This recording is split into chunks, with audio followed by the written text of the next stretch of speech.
దెబ్బలు చూపించింది.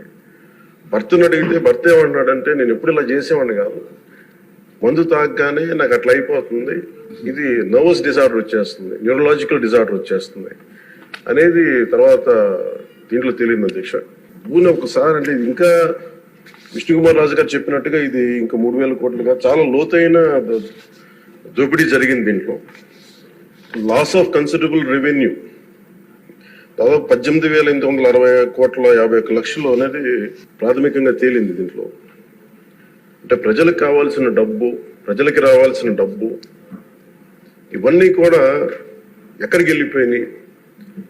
నిన్న ప్రధానమంత్రి గారు మనకి కేంద్రం బడ్జెట్ లో మనకి 15,000 కోట్లు ఇవ్వగా ఇందాక గౌరవ ముఖ్యమంత్రి గారు చెప్పినట్టుగా మనం అందరం చాలా ఆనందపడ్డాం. దీంట్లోనే నిజంగా ఈ 15,000 చిల్లర కోట్లు మనకు వచ్చిందంటే అసలు క్యాపిటల్ కి ఇబ్బంది కూడా ఉండేది కాదు. పోలవరం చాలా వరకు అయిపోయింది. ఇవన్నీ పక్కన పెడితే అధ్యక్ష నిన్న